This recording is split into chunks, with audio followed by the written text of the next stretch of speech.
Self-developing a neck cramp on this side, so I'm going to try to be kind to my people on this side and move around just a little bit.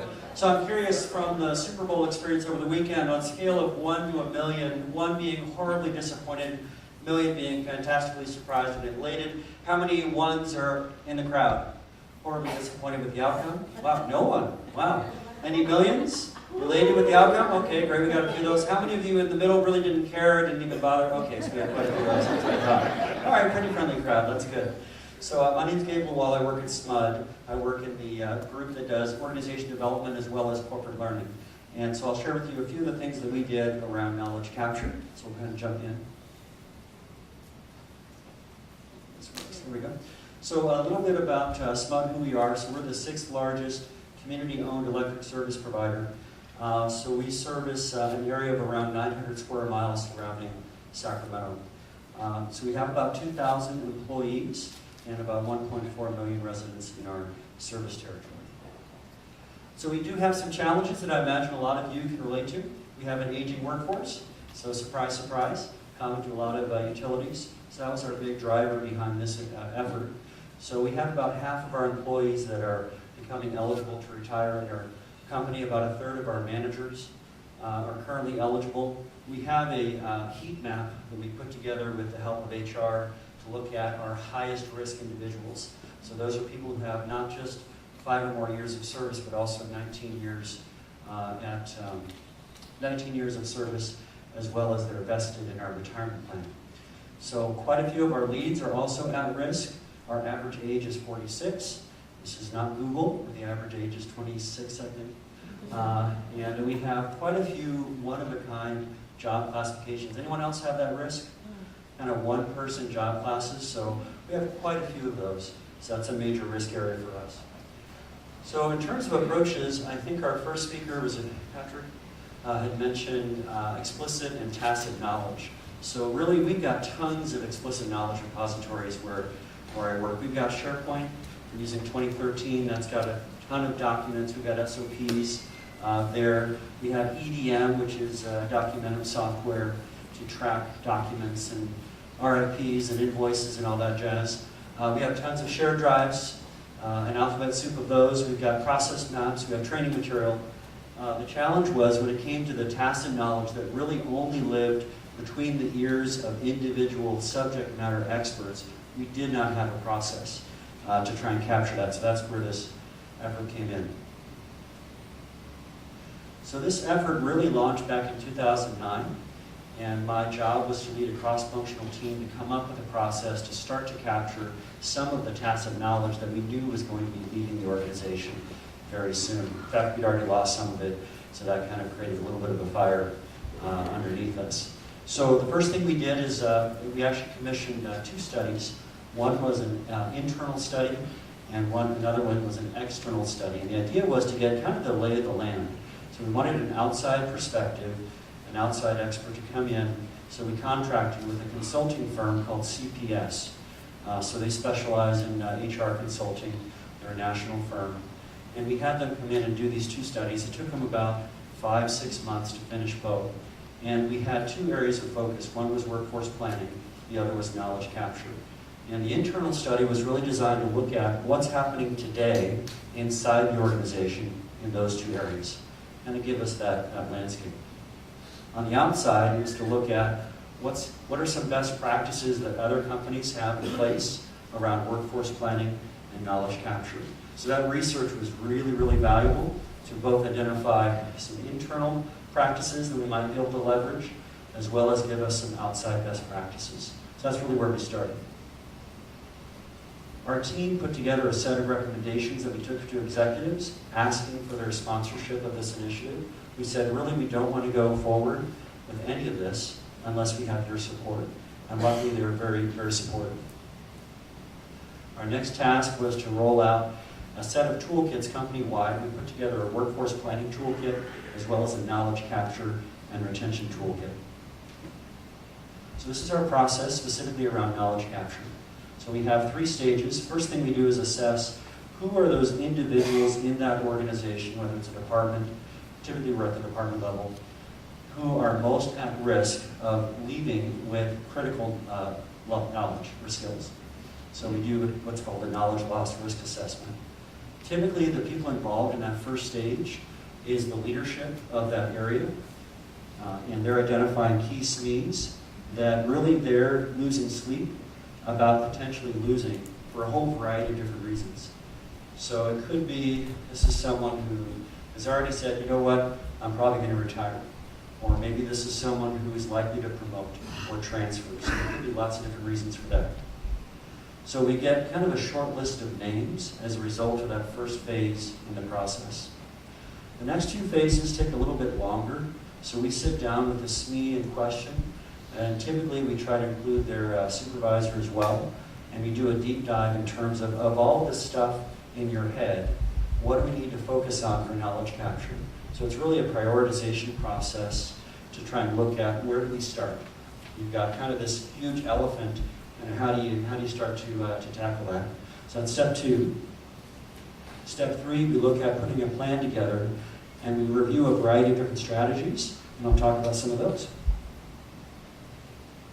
So when we looked at what other companies were doing, typically it was a management-driven process, top-down. So we have an element of our process that is top-down. We're relying really on the input of that leader to look at their organization and say, you know what, Tom in this area or Susie in this area, really concerned about them potentially leaving. We knew that wouldn't be enough. Every now and then we have a leader who's not so enlightened, and maybe it's an extra help. Maybe there's a SME living in their department who recognizes that they themselves are a departure risk, whether they know they're going to retire in 6 months or 9 months, or maybe they just want to leave a good legacy behind them when they promote or transfer. Whatever those motivations might be, we decided to add an employee-driven component as well, and I'll talk about both of those. On the management-driven side, we sat down with senior leaders in each area. We have 6 major business units and about 80 departments. We sat down with the senior leaders in each major business area and said, who is most at risk of walking out with some key knowledge in your area? And this would typically take us about 20 minutes. We'd walk them through a structured process. That's that first step in the toolkit. We would then follow up with those key at-risk individuals and walk them through the remaining steps in that process. Typically, that would be a 2 to 3 follow-up meetings with those key SMEs. We wanted to add that employee-driven option I mentioned a minute ago. So for that, we offer twice annually these half-day workshops. We open it up to anyone at any level of the organization. We say, if you want to come and create a knowledge capture plan, whether that's for yourself or one of your staff, maybe you're a lead in a team and you've got some insight that will help us, come to the workshop. We'll walk you through the entire toolkit, top to bottom, and when you leave, you will have a knowledge capture plan for at least one individual or one job classification. And that's a half-day workshop. The most challenging part of that workshop is when it comes to putting a plan together, who's going to do what, when, what mix of strategies do we use. So we spend a good amount of time there talking about what's the whole range of options you have when it comes to trying to capture that tacit knowledge. That's definitely the most challenging part of the workshop. We do talk about barriers, we talk a little bit about the business case, but the bulk of it is spent figuring out what's the right mix of knowledge retention strategies for that SME. What I was pleasantly surprised to find when we started offering these workshops, we've been doing them for a few years now, is roughly a 50-50 mix between individual SMEs raising their hands saying, yep, I see a need for me, for my colleague, and then also supervisors who recognize that need for their individual departments. So step 1, I want to just focus on that for a moment. I mentioned we start by prioritizing where do we start in terms of identifying those key individuals. So who's most at risk? And that's typically a management-driven step. We look at 2 factors. We do a position risk rating and a departure risk rating. It's a simple multiplier. We have an Excel template that we've developed to give us an overall risk rating for that individual. When it comes to position risk, really the factors that we're having them look at is how unique, how critical is that individual role in the department. One example of that, we heard from a manager who was losing some sleep about an individual who was responsible for our ownership of natural gas assets in New Mexico. So there is a strata of rock under the ground, someplace in New Mexico, that we own the natural gas assets to. So that leads to both paying royalties for various stakeholders who have ownership of pieces of that, as well as revenue for us as we sell that natural gas and then ultimately use some of that. So that happened to be a one-person job where literally no one else in the department really had a good idea exactly what this person does. They know that at the end of the day, it brings in tens of millions. We end up writing checks for hundreds of thousands, sometimes millions, depending on how that asset is being used. But in terms of, it was really a black box for everyone else in terms of the nuts and bolts, really specialized in know-how. This individual was not only the process owner, but also happened to be a SQL database expert who developed a proprietary database that was so complex that when we asked consultants, could you replicate it, they said no. This is probably the most complicated asset of its type in the country. And so of course you had to develop a proprietary database to track it. So we knew this was a risk. This was definitely causing the manager to lose some sleep.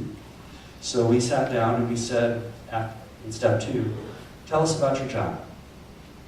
This is my favorite part of the process. So he looked at us and he said, well, it's quite simple. I just do these couple of things. So of course it wasn't that simple. We started to peel the onion.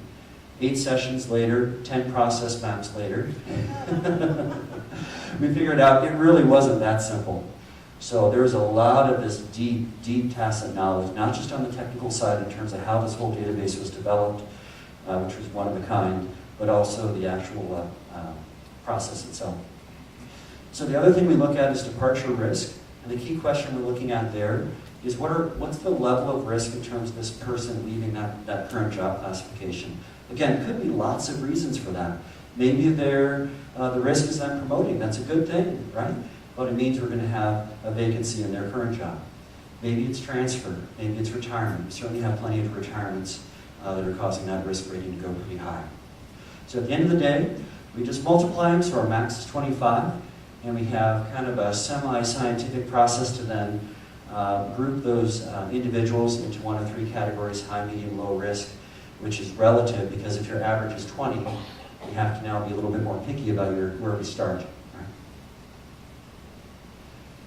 A little rhetorical question for you.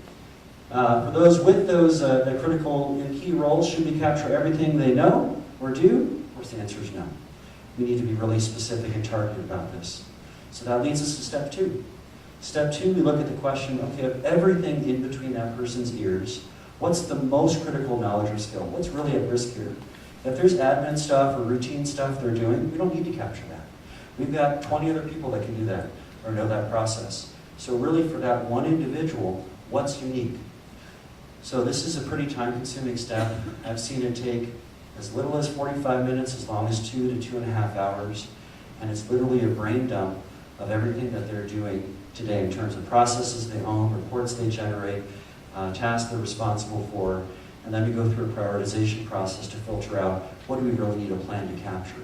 Some of this may be explicit know-how. Fine, we'll set that aside. We want to focus our process on the tacit. So we have to have the SME involved. It's interesting to have the supervisor involved. Oftentimes, the experience of the supervisor is, I had no idea. So we've got to have the SME's input. The supervisor is typically too far removed from the day-to-day to provide a lot of input there. It's usually educational, though, to have the supervisor in the room. If nothing else, for them to get a better appreciation of just how many layers there are in this onion. We did have an interesting process once where we brought in their peers.